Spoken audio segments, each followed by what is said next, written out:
পুষ্পা 2 এই মুভিটা তো ধামাকা করে দিয়েছে। এরই মাঝে মেকার্সরা আরো একটা ধামাকাদার আপডেট দিয়ে দিয়েছে যে পুষ্পা দ্য র্যাম্পেজ নামের পুষ্পা 3 এই মুভিটা খুব শীঘ্রই আসতে চলেছে।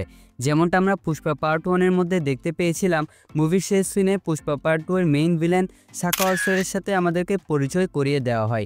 এভাবে পুষ্পা পার্ট 2 এই মুভিটার মধ্যেও পুষ্পা পার্ট 3 এই মুভিটার ভিলেনের সাথে আমাদেরকে পরিচয় করিয়ে দেওয়া হয় বলতে এখানে জাস্ট পিছন থেকে দেখানো হয়েছে, মুখটা কিন্তু রিভিল করা হয় নাই। সো এই স্ক্রিনে থাকা ব্যক্তিটা দেখতে পাচ্ছেন, এটা হতে চলেছে পুষ্পা পার্ট 3 এই মুভিটার মেইন ভিলেন। যেহেতু মুখ দেখানো হয় নাই, তাই অনেকেই গেস করছে যে এই ভিলেনটা হতে চলেছে বিজয় দেবরাকোন্ডা। সো এটা কি আসলে বিজয় দেবরাকোন্ডা? আজকের এই ভিডিওটার মধ্যে আমি পুষ্পা পার্ট 3 এর মেইন ভিলেন নিয়ে আপনাদের সাথে কিছু ইন্টারেস্টিং আপডেট শেয়ার করব। সো ভিডিওটাও ইন্টারেস্টিং হবে, অবশ্যই শেষ পর্যন্ত দেখতে থাকবেন।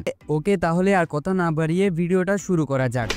তো আমি যে বললাম এটা বিজয় দেবরাকোন্ডা, এটা কতটুকু সত্যি বা এটা যৌক্তিকতাটা কি, এটা কতটুকু সত্যি তা তো কনফার্ম ভাবে বলবো না, কারণ এটা অফিসিয়াল নিউজ ছাড়া বলা ঠিক হবে না, কিন্তু যৌক্তিকতা রয়েছে অনেক। প্রথমত, বিজয় দেবরাকোন্ডা পুষ্পা মুভির ডিরেক্টর সুকুমারের সাথে আগে কখনো কাজ করেন নাই। তবুও সুকুমারের যখন বার্থডে ছিল, তিনি বার্থডেতে উইশ করার সময় লেখেন র্যাম্পেজ।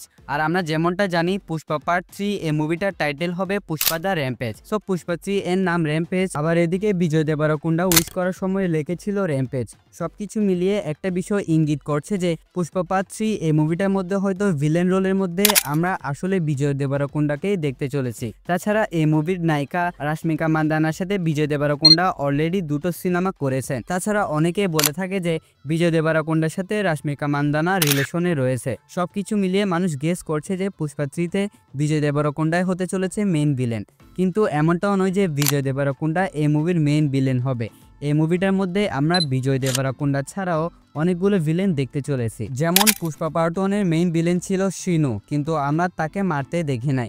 এছাড়া পুষ্পা পার্ট 2 এর মেইন ভিলেন শাকা অসার, পুষ্পা পার্ট 2 এই মুভিটার মধ্যেও কিন্তু শাকা অসারকে মেরে ফেলতে আমরা দেখতে পারি নাই। অর্থাৎ তারা দুজনেই কিন্তু বেঁচে রয়েছে এবং তাদের দুজনের সাথেই পুষ্পার একটা শত্রুতামি আগে থেকেই রয়েছে। আবার এখানে নতুন করে বিজয় দেবরাকোন্ডাও যোগ হতে চলেছে। ওভারঅল সবকিছু মিলিয়ে পুষ্পা পার্ট 3 এই মুভিটার মধ্যে আমরা 3 জন ভিলেন দেখতে চলেছি। আর পুষ্পা 3 এই মুভিটা হতে চলেছে ইন্ডিয়ান ইতিহাসের অন্যতম কাল্ট মুভি। পুষ্পা 3 এই মুভিটার মধ্যে কিন্তু ট্রেলারে দেখানো অনেকগুলো সিন দেওয়া হয়নি, অর্থাৎ এই সিনগুলো ছিল পুষ্পা পার্ট 3 এর জন্য। আর বর্তমান সময়ে বেশিরভাগ নায়কই আমরা দেখতে পাচ্ছি ভিলেন রোলগুলো প্লে করতে।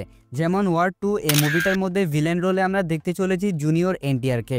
তাছাড়া রণবীর কাপুরের আপকামিং সিনেমা রামায়ণ, এই সিনেমাটার মধ্যে ভিলেন রোল প্লে করবে কেজিএফকে তো নায়ক ইয়াশ। সো পুষ্পা পার্ট 3 এই মুভিটার মধ্যেও বিজয় দেবরাকোন্ডা যে থাকবে এটা আনএক্সপেক্টেড কিছুই নয়, থাকলেও থাকতে পারে। যদি এমনটা হয় তাহলে আরেকটা সারপ্রাইজ পেতে চলেছে অডিয়েন্স। সো আপনার কি মনে হয় পুষ্পা পার্ট 3 এই মুভিটার মধ্যে কি আসলেই বিজয় দেবরাকোন্ডা থাকবে? আপনি আপনার মতামত অবশ্যই কমেন্ট সেকশনে জানাতে পারেন। সো ভিডিওটা ছিল এতটুকু পর্যন্ত। যদি আপনার ভালো লাগে তাহলে অবশ্যই একটা লাইক করে দিবেন। চ্যানেলে যদি নতুন হয়ে থাকেন তাহলে অবশ্যই একটা সাবস্ক্রাইব করে রাখবেন। দেখা হচ্ছে নেক্সট ভিডিওতে, ততক্ষণ ভালো থাকবেন, সুস্থ থাকবেন, টেক কেয়ার, আল্লাহ হাফেজ।